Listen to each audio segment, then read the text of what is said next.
दर्शनासाठी उपस्थित असलेल्या हितचिंतकांनी आपले मनोगत व्यक्त केले। दरवर्षीप्रमाणे या वर्षी पण आमच्या काकांच्या इथं महालक्ष्मीचा बसल्या आहे। ते दरवर्षी खूप चांगलं डेकोरेशन करतात। यावेळेस त्यांनी जय मल्हारचं डेकोरेशन केलं आहे। तर यावर्षी पण या वर्षीपासून आमच्याकडे पण महालक्ष्मी आम्ही बसवायला लागलो। काका काकूच्या आशीर्वादाने आमच्याकडे यावर्षी जय मल्हारचं डेकोरेशन सादर झालेले आहे।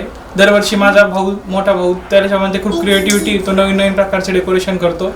यावर्षी पण त्यांनी खूप चांगलं केलं। महालक्ष्म्यांची खूप हौस आहे। मी दरवर्षी इकडे येते, महालक्ष्म्यांचा मस्त निवेद करू लागते आणि मला पण महालक्ष्मी बसवायची हौस होती।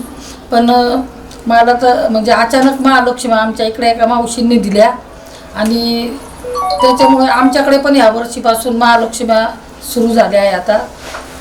त्याच्यामुळे आनंद वाटतो खूप महालक्ष्म्यांमुळे आणि घरात प्रसन्न वाटतं, खूप आनंद वाटतो।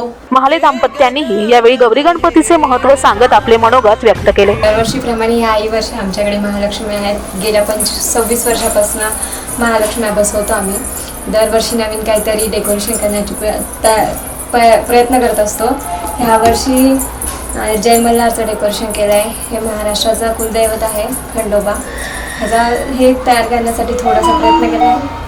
दरवर्षीप्रमाणे यावर्षी आमच्या घरी गौराईचं आगमन झालं आहे आणि दरवर्षीप्रमाणे ह्या वर्षी सत्यनारायणची पूजा करून लोकांना प्रसादासाठी आमंत्रण देतो।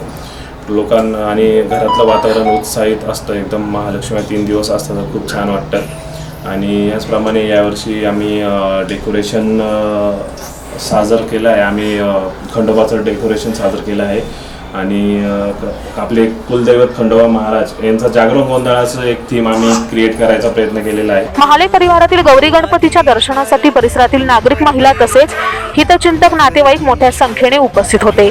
साठी प्रतिनिधी अभिषेक काकाटे, नाशिक रोड।